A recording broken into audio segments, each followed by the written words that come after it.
Hello प्यारे बच्चों, कैसे हैं। आज आपके सामने एक नया चैप्टर लाए हैं, डाटा हैंडलिंग।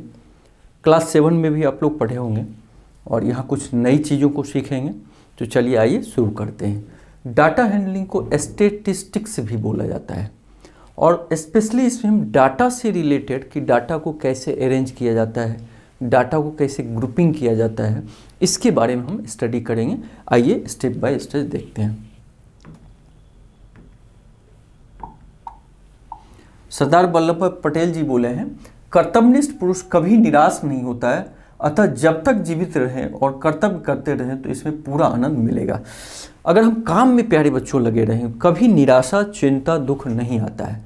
निराशा चिंता दुख उसी को होता है जो खाली बैठा है। अतः हमें हमेशा कर्तव्यशील रहना चाहिए पूरी जिंदगी। तो आगे बढ़ते हैं।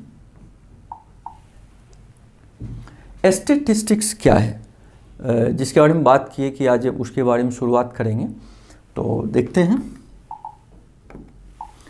Statistics it is the parts of mathematics which deals with the collection presentation. Data को कलेक्ट करते हैं, फिर प्रेजेंट करते हैं, एनालिसिस करते हैं, उसके बारे में निष्कर्ष निकालते हैं, and interpretation of numerical data. जहाँ हम डाटा को कलेक्शन करते हैं, प्रेजेंटेशन मतलब उसको शो करते हैं, एनालिसिस करते हैं, इंटरप्रेट करते हैं, उसके बारे में कुछ निष्कर्ष निकालते हैं न्यूमेरिकल डाटा को। इस मैथमेटिक्स के इस पार्ट को प्यारे बच्चों हम लोग स्टैटिस्टिक्स बोलते हैं।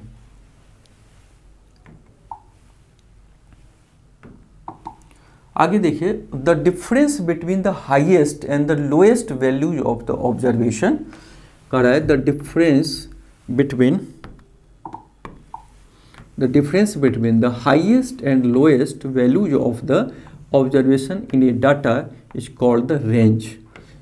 कोई डाटा है, मान लो 5 ईयर से कम के बच्चे, या सपोज कीजिए एक क्लास में वेट जो है बच्चों का वेट, किसी का 145 kg है, 45 kg है, किसी का 67 kg है, किसी का 39 kg है, सपोज करो किसी का 70 kg। तो इसका रेंज, अगर ये डाटा हो गया तो रेंज निकालना हो तो रेंज निकालने के लिए पहले हम असेंडिंग ऑर्डर में इसको लिखते हैं। तो 39, 45, 67, 70 असेंडिंग में हो गया। अब क्या करते हैं, हाईएस्ट डाटा क्या है 70, लोएस्ट 39, इसको हम माइनस कर देते हैं तो 31। ये इसका इस डाटा का रेंज हो गया। ये जो डाटा दिया गया है ये डाटा इसका रेंज हो गया, अर्थात 39 से 70 के बीच वजन वाले वेट वाले बच्चे इस क्लास में हैं। तो रेंज किसे कहते हैं कि हाईएस्ट डाटा में से लोएस्ट डाटा को हम डिफरेंस निकाल लेते हैं। तो आगे बढ़ते हैं। Given below the height of 5 students in A class 150 cm, ये हाइट दिया हुआ है 150 cm, 140 cm, 156 cm, 150 cm, 158 cm। Arrange the above data in ascending order and find. Ascending order में पहले अरेंज करते हैं। तो देखिए इसमें सबसे कम क्या है 145 है, तो 145 लिखिए। उसके बाद क्या है 150 दो बार है, 150, 150, फिर 156 है और 158। द लोएस्ट हाइट, तो लोएस्ट हाइट सबसे कम क्या है, तो lowest height it is equal to 145 cm। पहला क्वेश्चन लगा दिए। द हाईएस्ट हाइट, तो आप बताइए हाईएस्ट हाइट क्या होगा। हाईएस्ट हाइट कितना है 158 cm। तो ये भी हो गया highest height. The range of the given data, तो रेंज हाईएस्ट में से लोएस्ट क्या करेंगे माइनस कर देंगे। 158 में 145 को माइनस करेंगे तो 13 cm हो जाएगा।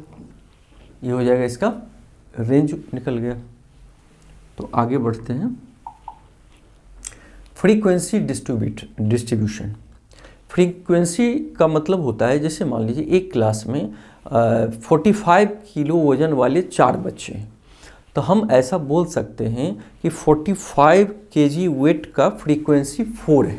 फ्रीक्वेंसी मतलब कितनी बार वो रिपीट हो रहा है, कितनी, तो फ्रीक्वेंसी हम इस तरीके से निकालते हैं। तो frequency of an observation, the number of times a particular observation occurs in a given data is called its frequency, मैंने कितनी बार वो डाटा इसमें आया है।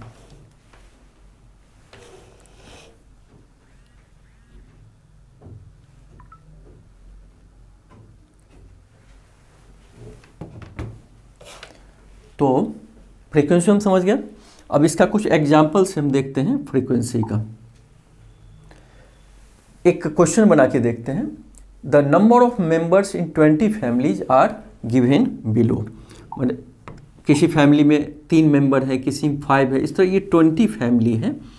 Prepare a frequency distribution of the data. इसका एक स्टैटिस्टिक्स में हम कैसे इन बातों को कैसे अच्छे से हम एक टेबल बना के लिख सकते हैं, तो उसी को हम बोलते हैं frequency distribution of the data. तो इसमें देखिए ऐसे हम टेबल एक बनाते हैं, ठीक है। इसमें लिखते हैं नंबर ऑफ मेंबर, ऐसे 3 कॉलम बना दीजिए।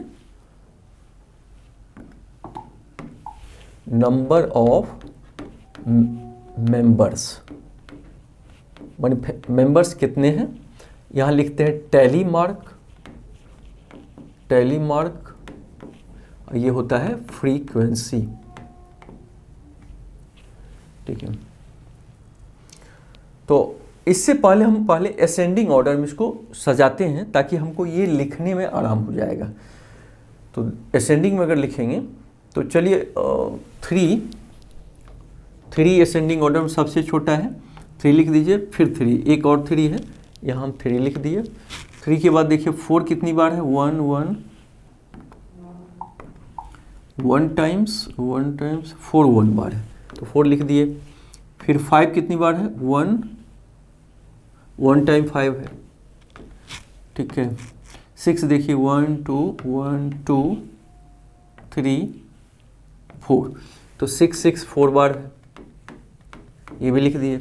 7 चेक करते हैं, 1 2 3 ऑलरेडी ले लिए थे, 2 7 2 बार है, 7 2 बार है, 7 हो गया। 8 चेक करते हैं, 8 1 2 3 टाइम्स 8 है, 8 8 8। असेंडिंग में लिखने से चार्ट बनाने में मदद मिलेगा। 8 भी हो गया। अब 9 देखते हैं, 1 टाइम 2 टाइम, 9 2 बार है, ठीक है। 9 हमने ले लिया।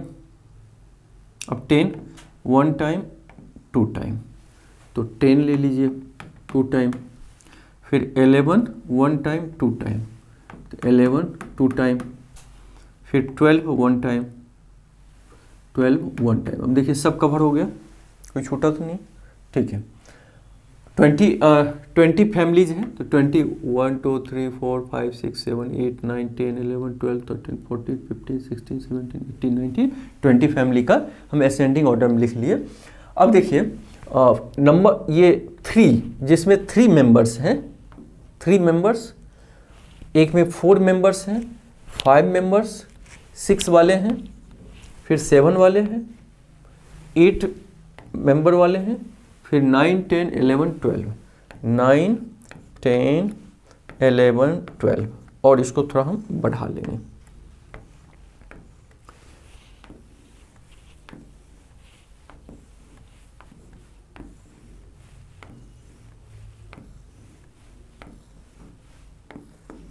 देखिए मतलब ये नहीं कि यहाँ 3 है तो पूरा 2 टाइम्स यही लिख दें, माने 3 मेंबर्स वाले अब कितने फैमिली हैं वो हम यहाँ लिखेंगे।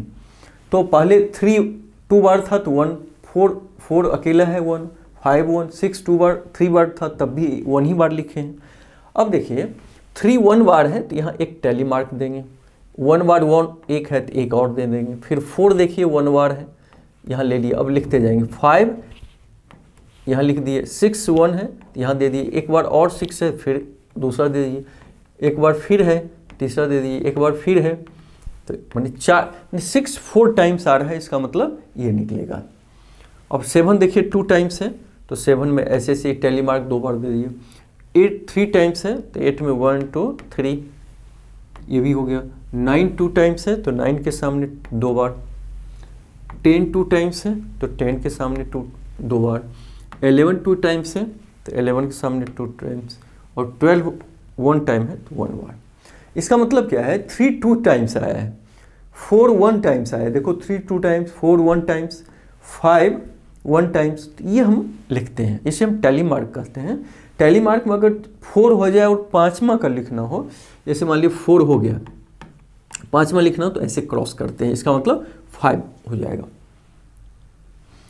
अब फ्रीक्वेंसी कितना हो गया, ये 2 हो गया, ये 1 हो गया, ये 1 हो गया, ये 4 हो गया, ये 2 है, ये 3 है, ये 2 है, ये 2 है, ये 2, ये 1। अब सबको ऐड करेंगे आप, तो देखिए 2 1 3 4 4 8 2 10 13 15 17 19 20। अब 20, ये देखिए 20 फैमिली का डिटेल हमें एक साथ आ गया। अब इतना बोलने के बदला अगर ये टेबल कहीं लिखा हो तो इसी से पता चल जाएगा कि नंबर ऑफ फैमिली 3 वाले 2 फैमिली है, नंबर ऑफ मेंबर्स 4 वाले 1 फैमिली है, 5 वाले 1 फैमिली है। तो इसको हम बोलते हैं frequency distribution, frequency distribution chart, frequency distribution table, frequency distribution table हम ऐसे इसको बनाते हैं। एक चीज़ और देखिए, अब इसमें एक विधि और है, इंटरवल निकाल के। जैसे हम यहाँ पे 3 का अलग किए, 4 का अलग, 5 का अलग। इंटरवल का मतलब अगर 3 to 5 लिख दिया जाता है, यहीं पे 3 to 5, तो उसमें 3 भी आता, 4 भी आता, और मान लीजिए 5 को इंक्लूड नहीं कर रहे हैं, लिखे हैं, इसको हम इंटरवल बोलते हैं। 3 to 5 को, या 3 to 6, 3 to 10, उसको हम एक इंटरवल बोलते हैं। तो अगर वो लिखते हैं तो 3 भी 4 भी सब उसी में आ जाता है, तो अलग अलग 4 का अलग 3 का अलग नहीं लिखना था। इसके आगे हम थोड़ा देखेंगे, पहले इसको आप समझ लीजिए। तो आगे देखते हैं, ग्रुपिंग ऑफ ए डाटा। अब ग्रुपिंग किसे कहते हैं, तो अभी जो इंटरवल की बात बताए ना, तो उसी में हम ग्रुपिंग करते हैं। जैसे 3 से 10, तो उसके बीच जो भी डाटा आएगा उस इंटरवल में हम लोग ले लेंगे, उस ग्रुप में ले लेंगे। तो उसी को कह रहा है presentation of data in groups along with the frequency of each group is known as the frequency distribution of the grouped data। इससे पिछला में था ग्रुप्ड नहीं था, सिंगल था। जैसे 3 मेंबर ऑफ नंबर 3 वाले कितने फैमिली थे, तो सिंगल उसको हम लिए थे। तो एक एग्जांपल से आगे समझेंगे कैसे ग्रुपिंग होता है। एक क्वेश्चन बनाएंगे, उससे पता चल जाएगा। The weight of 20% are given below, सबका वेट दिया हुआ है। प्रिपेयर फ्रीक्वेंसी डिस्ट्रीब्यूशन टेबल, जैसा पिछले में किए थे, लेकिन taking equal class size, taking equal class size such class, इसको क्लास इंटरवल बोलते हैं, वेयर 45 इज नॉट इंक्लूडेड। 40 से 45 का मतलब इसके बीच का जो डाटा आएगा लिखेंगे, 45 आएगा तो इस इंटरवल में नहीं लिखेंगे। तो चलिए एक फ्रीक्वेंसी डिस्ट्रीब्यूशन टेबल बनाते हैं हम इस डाटा के सहारे। तो पहले तो असेंडिंग ऑर्डर में प्यारे बच्चों लिख लीजिए। तो इसमें देखिए सबसे कम कौन है, तो सबसे असेंडिंग ऑर्डर में नहीं भी लिखेंगे, चूँकि यहाँ रेंज दिया है तो पता चल जाएगा। इसमें देखिए सबसे कम 44 आई थिंक सबसे कम जो है 44 दिख रहा है, ठीक है 44, और सबसे ज़्यादा दिख रहा है 54 56 58, ओके चलिए 58 है। तो चलिए हम चार्ट बनाते हैं, इसी तरह का टेबल बनाएंगे। 3 कॉलम, इसमें वेट हो जाएगा, वेट, टैली, मार्क्स और फ्रीक्वेंसी। तो अब देखिए रेंज हमें लिखना है 40 से 45, तो यहाँ लिख दीजिए 40 से 45, 45 से 50, ऐसे ही रेंज है 5 का है, 50 से 55 और 55 से 60, क्योंकि देखिए लास्ट तो 58 है तो ज़्यादा हम लेके क्या करेंगे 60, ठीक है। अब इसमें देखिए 40 से 45 का मतलब 45 को इंक्लूड नहीं करना है, लिखा हो 45 इज नॉट इंक्लूडेड, तब डालना शुरू करिए 45। तो 45 इसमें होगा नहीं, क्योंकि ये 45 इंक्लूड नहीं है, ये 45 से 50 है, इसमें भी 50 इंक्लूड नहीं होगा, तो इसका मतलब 45 इसमें आ गया, खत्म। 46 है तो इसी में आएगा, देखिए 45 से 50 के बीच 50 नहीं लिया जाएगा, तो 46 भी हम ले लिए। 48 भी इसी में आएगा, 45 से 50 के बीच 50, तो 50 इसमें नहीं आएगा, यहाँ इसमें आएगा क्योंकि 50 इसमें एक्सक्लूड है, तो 50 ले लिए। 52 इसी में आ जाएगा। 54 तो 50 से 55 के बीच आएगा, 54 आ गया। 48 तो 48 इसमें आ जाएगा 45 से 50 में। 44 तो 40 से 45 के बीच आ जाएगा। 46 45 से 50 के बीच, देखो 4 हो गया तो ऐसे करके 5 हो जाएगा। अब 50 है तो 50 इसमें आ जाएगा। 54 किस में आएगा 50 से 55 के बीच, तो 4 दिया हुआ है, ऐसे कर देंगे तो 5वां हो जाएगा, तो 54 ले लिए। 54 ले लिए, ठीक है। 52 और किस में आएगा, इसमें आ जाएगा 50 से 55 के बीच में। 56 55 से 60 के बीच आ जाएगा। 48 45 से 50 के बीच आएगा। और 52 50 से 55 के बीच आ जाएगा। 48 40 से 45 से 50 के बीच आएगा। 56 55 से 60 के बीच आ जाएगा। 58 तो 55 से 60 के बीच आएगा। फिर 50 है, 50 कहाँ आएगा, इसी में आ जाएगा 45 से 50 से 55 के बीच, क्योंकि इसमें 50 इंक्लूड नहीं, इसमें है। और फिर 52 50 से 55 के बीच आएगा। तब देखिए ये फ्रीक्वेंसी 1 हो गया, ये 4 ऐसे काटे 5 to 7, ये 5 4 9, ये 3, देखिए टोटल 20 हो गया। इस तरह 20% का हम frequency chart, frequency distribution table, इसको हम बोलते हैं फ्रीक्वेंसी डिस्ट्रीब्यूशन टेबल बना दिए। फ्रीक्वेंसी डिस्ट्रीब्यूशन टेबल,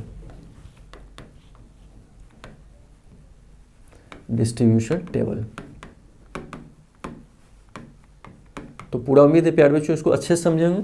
ये ग्रुप्ड डाटा ग्रुपिंग करके किए, पहले जो किए थे अनग्रुप्ड करके किए थे। तो थैंक यू, फिर अगले पार्ट में हम मिलेंगे। थैंक यू प्यारे बच्चों।